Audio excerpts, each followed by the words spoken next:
Bonjour à tous, aujourd'hui on profite de ce beau temps pour essayer la voiture la plus produite de l'histoire, la Toyota Corolla. Depuis ses débuts, pas moins de 50 millions d'exemplaires ont été fabriqués. Cette 12e génération, elle est sortie en 2018 et elle bénéficie d'un léger restylage et surtout d'une progression du système hybride puisque toutes les Corolla désormais sont hybrides.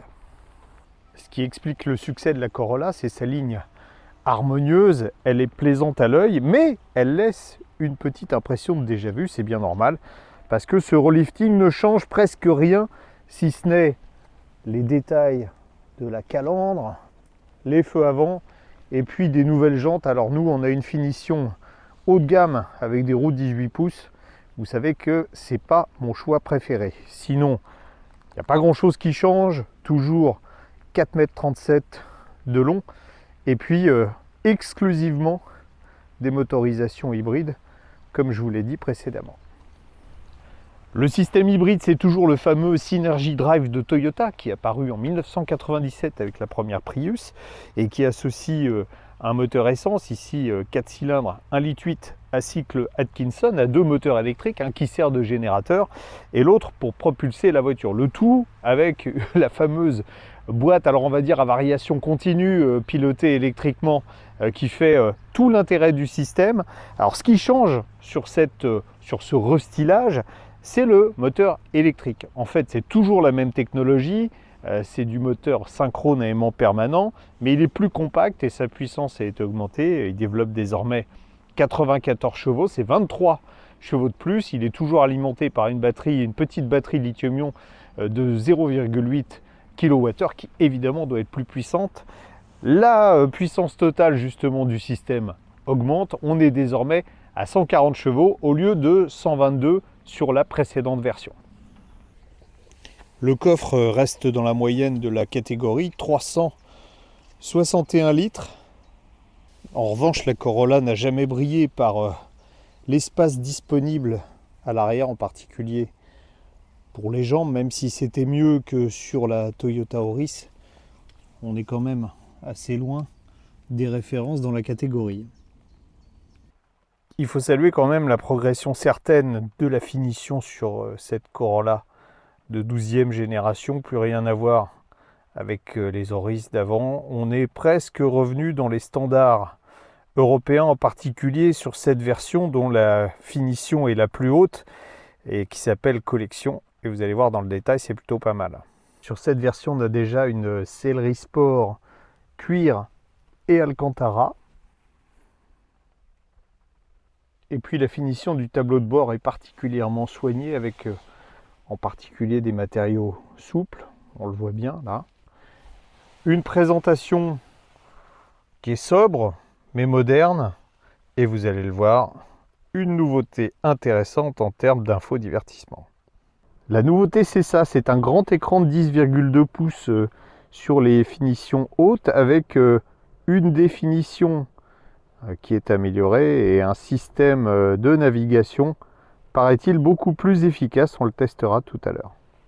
Face au conducteur, une dalle numérique également pour les compteurs. Et puis sur cette version collection, je ne sais pas si on le voit bien, un affichage tête haute. Ce modèle est très bien équipé avec des sièges chauffants et puis le Toyota Safety Sense avec toutes les options, c'est-à-dire le régulateur de vitesse adaptatif, le maintien dans la file, etc., etc. Ouverture démarrage sans clé, et ce qu'on apprécie particulièrement, enfin en tout cas moi, c'est les boutons physiques qui commandent le système de climatisation.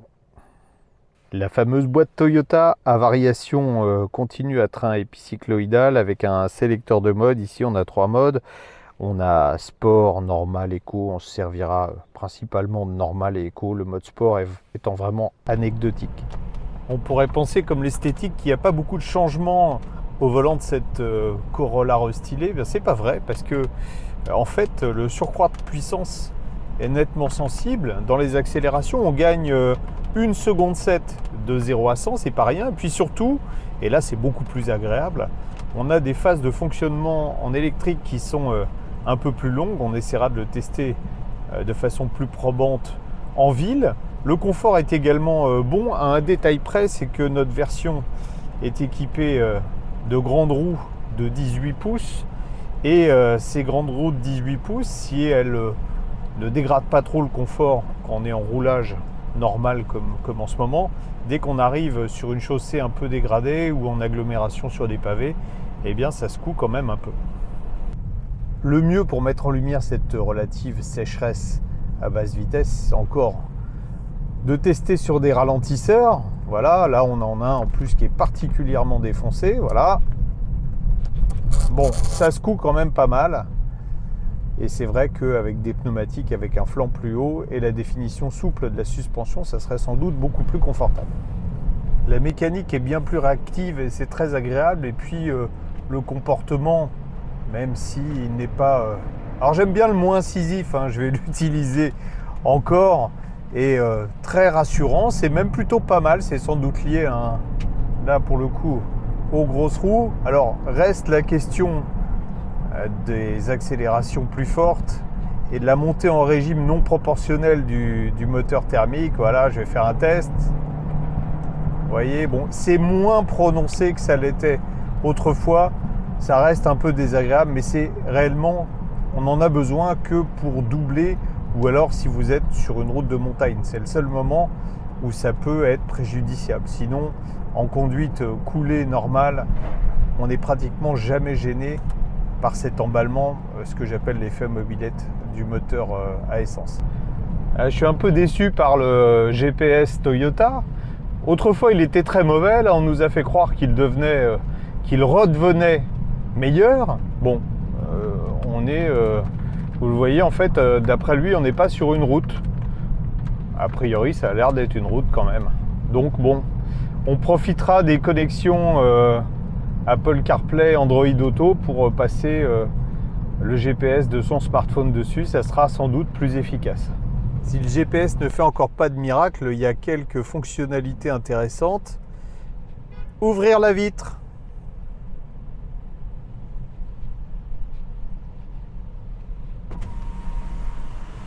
Vous voyez, on peut commander l'ouverture, la fermeture des vitres, entre autres. Je vous avais promis de l'agglomération. En fait, on a fait beaucoup de routes de campagne. Ça fait 1h10 là qu'on roule sur les petites routes. Et voyez ce chiffre, 81% du temps en conduite électrique. Ça ne veut pas dire que le moteur électrique entraîne les roues.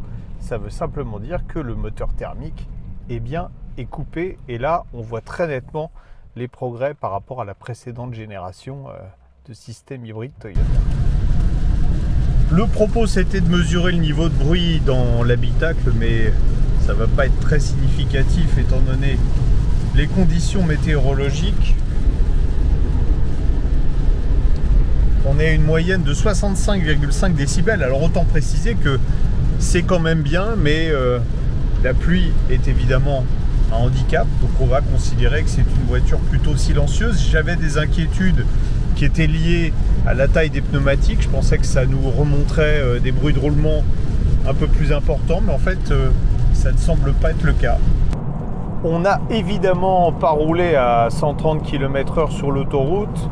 À 110, notre consommation après une demi-heure de trajet est de 5,4 litres au 100. Alors je suis un peu déçu parce que j'ai consommé 5,5 litres mais à 130 avec la Suzuki Swiss qui est un clone de cette Corolla, mais qui, à la différence de celle-ci, était équipée de petits trous. Donc est-ce que, en plus c'était un break, est-ce que la différence est uniquement liée aux roues? Alors on sait que oui, les grandes roues ça fait consommer plus. Là on a l'option majeure en 18 pouces. Je vais vous répéter ce que je dis assez fréquemment, c'est une très mauvaise idée de prendre les grandes roues. Verdict consommation, on a fait pas mal de kilomètres avec, alors faut le préciser, pas d'autoroute à 130, mais de l'autoroute à 110 comme ici, avec beaucoup de petites routes. On est donc à une conso moyenne de 5 litres au 100, je ne sais pas si on voit bien avec le balayage de l'écran central. C'est évidemment très bien, ce qui prouve l'efficacité et l'optimisation du système hybride Toyota. Cela dit, on aurait sans doute consommé entre 0,2 et 0,3 litres de moins avec les roues de taille plus modeste, surtout les pneus moins larges qui sont proposés avec les jantes en 17 et 16 pouces. Et ça, c'est vraiment un calcul qu'il faut faire dès le départ. Comment juger cette évolution de la Toyota Corolla 12e génération? Eh bien, on pourrait dire que Monsieur Plus est passé par là. En effet, elle est plus puissante, elle est plus performante, elle est plus agréable à conduire, ça c'est très important. Elle est peut-être un petit peu moins confortable avec ses roues de 18 pouces, mais au-delà de ça, ça reste une des voitures les plus économiques et écologiques du marché. Je parle bien sûr de consommation de carburant, puisque avec des consos qui sont en dessous de 5 litres lorsqu'on a le pied léger, aucun autre véhicule ne peut rivaliser, principalement en agglomération. C'est aussi un des véhicules qui est les moins émetteurs dans les conditions réelles d'usage, et ça compte. Enfin, je rajouterais que la réputation de fiabilité des hybrides Toyota n'est plus à faire. C'est donc une voiture qu'on peut acheter, pas les yeux fermés, mais presque à un détail près. C'est toujours la même chose quand on arrive à la fin des sujets, c'est le détail qui tue, c'est 37 250 € pour cette finition haut de gamme.